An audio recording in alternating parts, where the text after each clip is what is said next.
교회와 사단과의 영적 전쟁에 대한 표현은 요한계시록 12장부터 14장까지 잘 나타나 있습니다. 특별히 13장에는 사단의 권세를 받은 바다에서 나온 짐승과 또 땅에서 올라온 두 짐승이 교회된 성도들을 괴롭히게 됩니다. 때로는 하나님을 흉내내면서 성도들을 유혹하고 때로는 세상의 권세로 자신을 따르며 경배하도록 한다는 것입니다. 그러다가 따르지 않으면 죽이게 되는데 이때 참된 성도는 그런 사단의 핍박으로부터 믿음의 인내를 지키게 됩니다. 이렇게 믿음의 인내를 지키는 성도가 바로 14만 4천 명이 되는 것이죠. 두 짐승으로 나타난 사단의 역사가 아무리 세상의 권세인 칼로 죽이고 짐승의 수인 666의 표를 받게 하여 세속적인 권세 아래에 있게 하지만 어린 양과 함께 있는 14만 4천 명은 하나님께 속한 사람이 되어 구원의 처음 익은 열매를 맺고 살아가게 되는 것입니다. 이렇게 믿음의 인내를 지킨 14만 4천 명은 주님과 함께 하나님 나라 안에서 영원토록 구원의 기쁜 노래를 부르며 살아가게 될 것입니다. 그리고 어떤 역경에서도 꿋꿋하게 자신의 신앙을 더럽히지 않고 하나님의 말씀인 진리 안에서 주님께 향한 순종으로 살아가게 될 것입니다. 사단의 어떠한 공격에도 자신의 신앙을 지킬 수 있었던 것은 하나님의 구원이 이 세상 그 어떤 것으로부터 영원히 끊을 수 없는 하나님의 사랑에서 비롯된 것임을 분명히 하고 있는 것이죠. 그러니까 하나님께 속한 사람들은 자신의 잘남이나 자신의 능력으로 된 것이 아니라 오직 하나님께서 주신 구원의 귀한 선물이 우리 안에 있기 때문에 넉넉히 사단과의 싸움에서 이길 수 있는 것입니다. 요한계시록 14장 1절에 기록된 대로 이마에 어린 양의 이름과 그 아버지의 이름을 쓴 것이 있는 사람은 어떤 사단의 공격이 있어도 절대 넘어지지 않게 될 것입니다. 이것이 우리가 사단과의 싸움에서 승리할 수 있는 보장이 되는 것입니다. 13장에 나오는 두 짐승이 사단의 권세를 받아 하나님을 회방하며 믿음의 성도들과 싸우는 사악한 존재라고 이야기를 한다면 오늘 본문 14장 6절부터 등장하는 새 천사는 그와는 반대로 땅에 거하는 사람들에게 영원한 복음을 전하는 존재가 된다는 것입니다.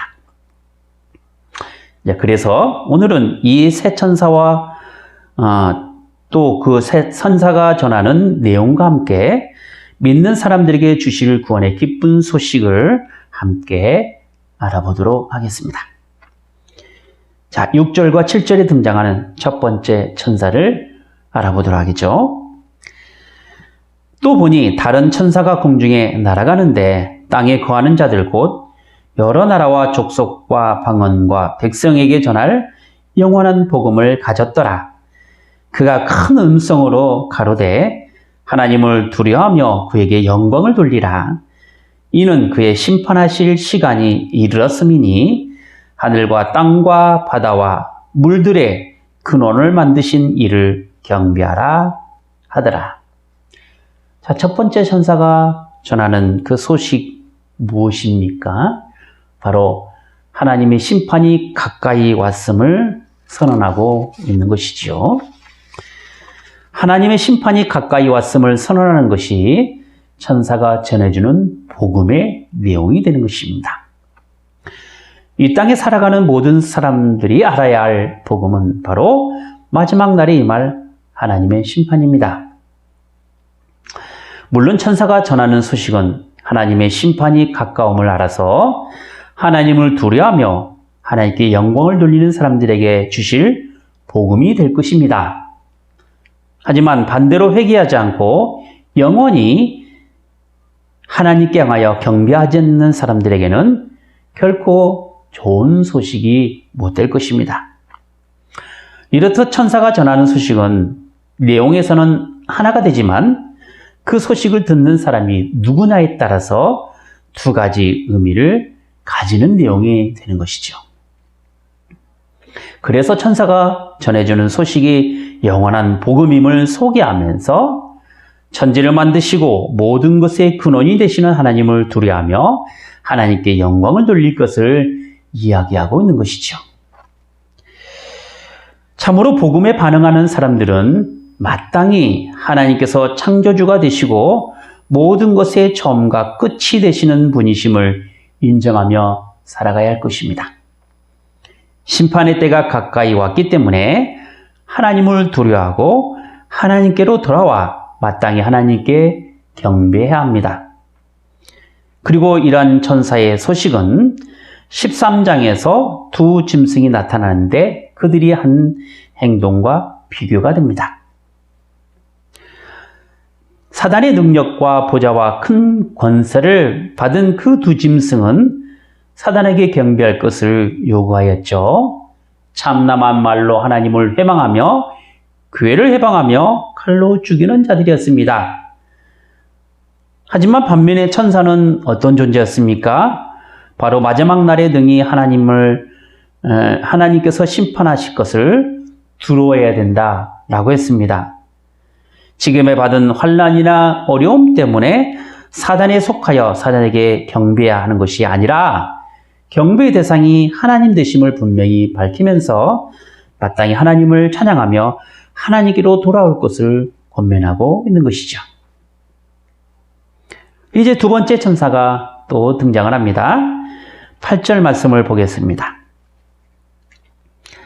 또 다른 천사 곧 둘째가 그 뒤를 따라 말하되 무너졌도다 무너졌도다 큰 성 바벨론이여 모든 나라를 그 음행으로 인하여 진노의 포도주로 먹이던 자로다 하더라.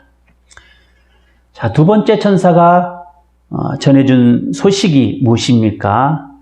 그것은 첫 번째 천사가 전한 하나님의 심판에 대한 것을 구체적으로 알리고 있지요.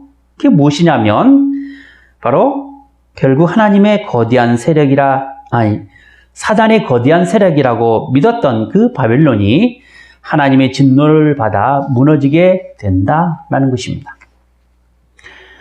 바벨론은 이스라엘에게 있어서 세상 모든 권세를 가진 거대한 세력으로 표현을 하고 있습니다.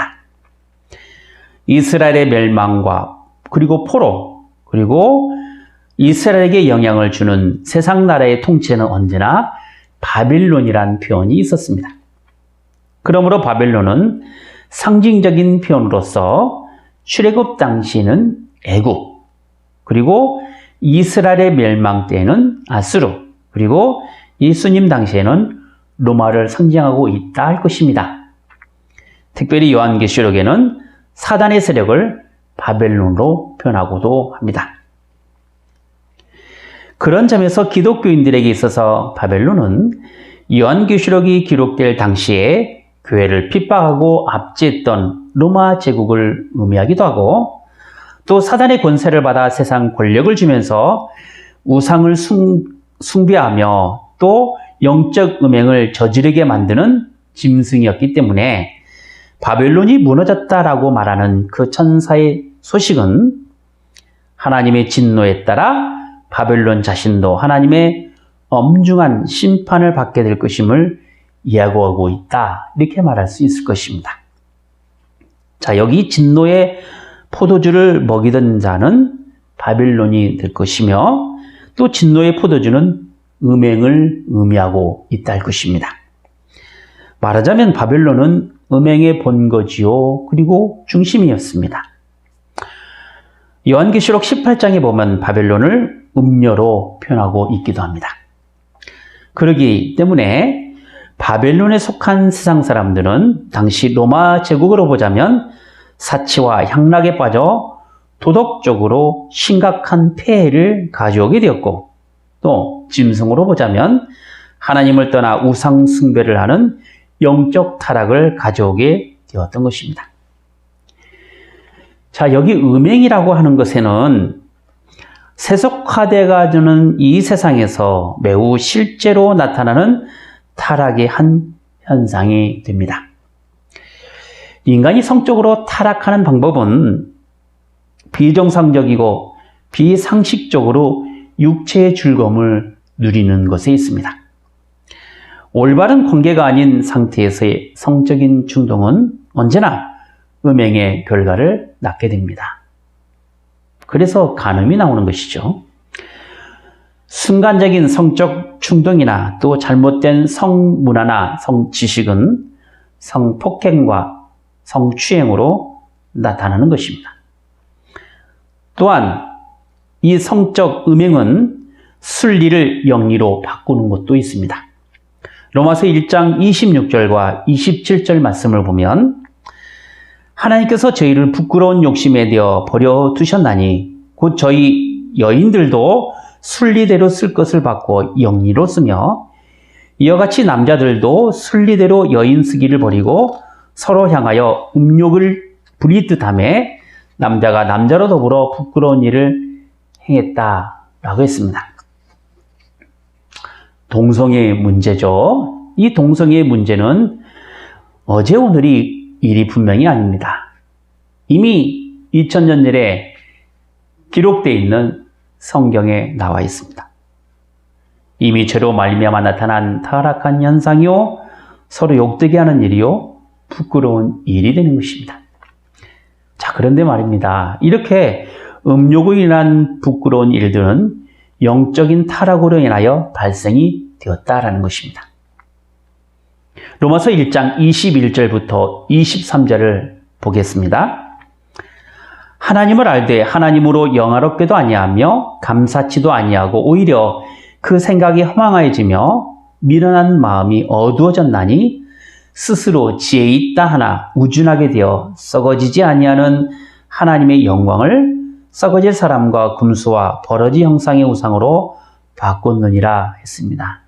자, 하나님을 향하지 않습니다. 썩어진 우상으로 바꿉니다. 영적 타락이죠. 사단의 권세를 받은 짐승이 그토록 교회를 유혹하는 내용이 바로 그거였습니다. 그런데 이렇게 하나님을 떠나며 또 버리는 그 영적 타락의 결과가 어떻게 되었느냐? 24절에 보니까 그러므로 하나님께서 저희의 마음의 정욕대로 더러움에 내어 버려두사 저희 몸을 서로 욕되게 하셨느니라 했습니다. 하나님을 떠난 인간의 상태는 이렇게 자신의 몸을 서로 욕되게 하는 것으로 나타나게 된 것이지요. 따라서 세상 마지막 때에 일어날 타락은 이렇게 영적인 타락과 아울러서 육체적인 타락이 함께 나타나게 된다는 것입니다. 그런 점에서 하나님께 향한 신앙의 정절을 지키는 사람은 아울러 사람끼리의 육체적 정절을 또한 지킬 수 있어야 할 것입니다. 이는 하나님께서 계명을 주신 근본 목적과 같습니다. 바로 하나님께 향한 사랑은 곧 이웃에게 향한 사랑으로 나타나야 한다는 점입니다. 십계명의 첫 번째 계명부터 네 번째 계명까지가 하나님의 사랑이라고 말한다면 단순히 그것만 하나님의 계명이 아니라 다섯 번째 계명부터 열 번째 계명까지의 이웃 사랑도 역시 하나님의 계명이기 때문에 하나님께서 주신 율법의 근본 의도가 십계명에 모두 포함되므로 하나님 사랑과 이웃 사랑이 동시에 함께 가야 하는 것입니다. 예수님께서도 율법의 가장 큰 계명이 무엇이냐라는 질문이 대하여 십계명 전체를 아울러 하나님 사랑과 이웃 사랑으로 표현하고 있지 않습니까? 이제 마지막 세 번째 천사의 경고가 등장하게 됩니다. 9절부터 12절 말씀을 보겠습니다. 또 다른 천사 곧 셋째가 그 뒤를 따라 큰 음성으로 가르되 만일 누구든지 짐승과 그의 우상에게 경배하고 이마에다 손에 표를 받으면 그도 하나님의 진노의 포도주를 마시리니 그 진노의 잔에 섞인 것이 없이 부은 포도주라. 거룩한 천사들 앞과 어린 양 앞에서 불과 유황으로 고난을 받으리니 그 고난의 연기가 세세토록 올라가리로다. 짐승과 그의 우상에게 경배하고 그 이름의 표를 받는 자는 누구든지 밤낮 쉼을 얻지 못하리라 하더라. 자, 세 번째 천사의 경고가 무엇입니까? 바로 짐승과 우상에게 경배하거나 그 표를 받는 사람은 불과 영으로 영원한 고난을 받을 것이라고 하지 않았습니까? 땅에서 올라온 짐승이 마지막으로 취한 행동은 짐승의 수인 666으로 표를 받게 하는 것이었죠. 그래서 이 땅에 살아가는 모든 사람들의 상업 활동을 조정하여 사단을 경배하도록 함에 있는 것입니다. 하나님을 섬기며 하나님을 믿는 믿음 안에서 살아가야 될 삶이 자신이 이 세상에서 누리고 있는 여러 이익에 반하게 될 때 나타난 현상이 있습니다. 그것은 바로 하나님을 떠나는 삶입니다. 하나님을 더 이상 섬기지 않는 삶입니다. 자신의 위치와 자신이 드러내야 할 삶의 그 영역이 하나님께 속하기보다는 세상, 사단, 마귀에 속해 있는 것이죠. 그런 점에서 그 666이라는 짐승의 수가 물건을 사고 파는 것에 필요한 바코드, 컴퓨터 혹은 신용카드나 베리칩을 자꾸 이야기하려고 하는데 성경이 말하고자 하는 짐승의 수는 그런 좁은 의미가 아니라는 것입니다. 현대 물질 문명으로 만들어져 있는 문명의 이기를 말하는 것이 아닙니다. 666은 우리가 하나님께 속해 있기보다는 악한 세상에 속해 있어서 세속화되어져 있는 것에 있는 것이죠. 자신의 판단과 위치와 정체성이 악한 세상에 근거하여 결정되어 있다면 그 사람은 이미 짐승의 수인 표를 받게 되는 것입니다. 우상 숭배라고 말하는 것은 단지 보이는 우상이나 재물을 향하여 절하는 것만을 말하는 것이 아닙니다. 하나님 외에 다른 신을 두지 말라라는 그 첫 번째 계명과 또 자신을 위하여 새긴 우상을 만들지 말거나 또 절하거나 섬기지 말라라고 말한 이 두 번째 계명은 우리가 섬겨야 될 분이 누구신가에 대한 것과 또 어떤 식으로 하나님을 섬겨야 할 것인가를 가르쳐 주시는 하나님의 명령이 되는 것입니다.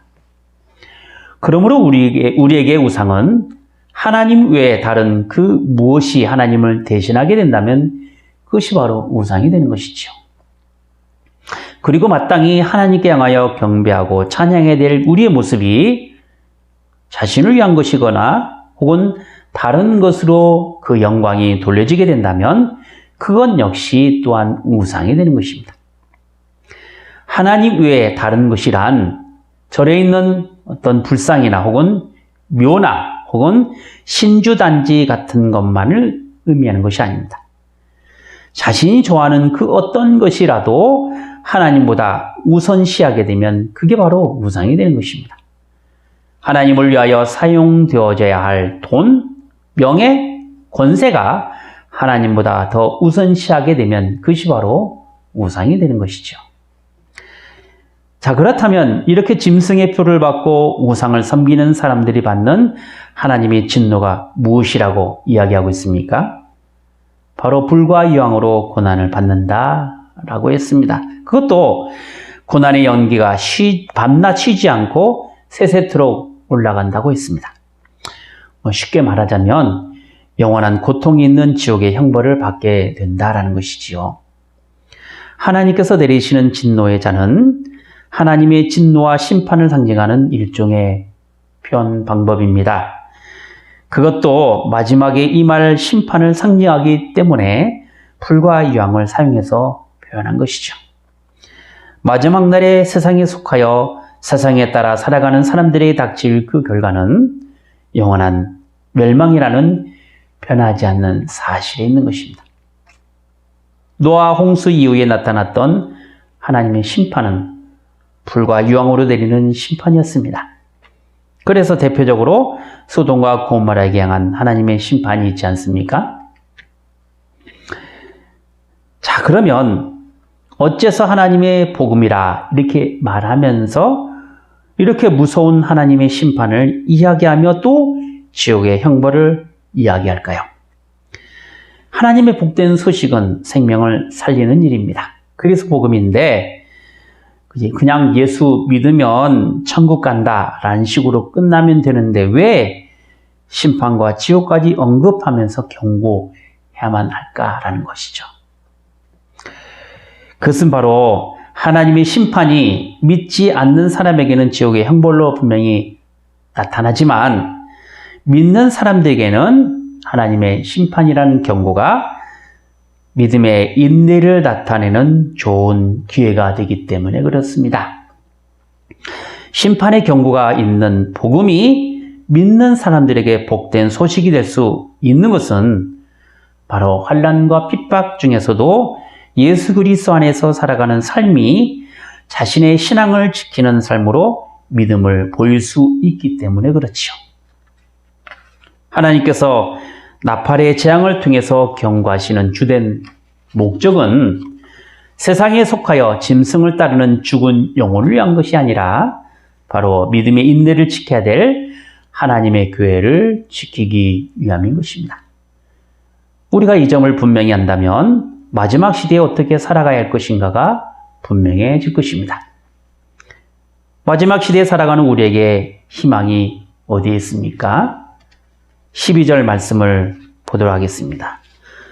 성도의 인내가 여기 있나니 저희는 하나님의 계명과 예수를 믿는 믿음을 지키는 자니라 했습니다.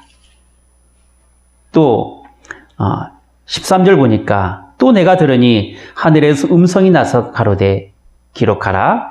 자금 이후로 주 안에서 죽은 자들은 복이 있도다. 하심에 성령이 가라사대 그러하다. 저희 수고를 그치고 쉬리니 이는 저희의 행한 일을 따름이라 하시더라 했습니다. 성경에는요, 하나님을 믿고 따르는 믿음의 계보가 나타나 있습니다. 그리고 그들은 자신들의 신앙을 믿음의 인내로 지키고 살아왔습니다. 물론 그들은 그렇게 많지 않는 사람들이었습니다. 아담과 하와로부터 시작된 믿음의 계보는 홍수의 심판에서 살아난 노아와 그 가족들이었습니다. 하나님께서 택한 아브라함이 있으며 큰 애굽에서 불러낸 이스라엘이었습니다. 이스라엘 아하왕 때 바알의 우상 숭배에 따라 무릎을 꿇지 않는 7,000명이 있었습니다. 예수님이 공생의 사역에는 언제나 죄인들과 병자 그리고 소외된 자들이 있었습니다. 예수님의 제자로 부르심을 받은 12명이 있었으며 배신한 가룟 유다를 대신하여 마띠아를 선택했습니다.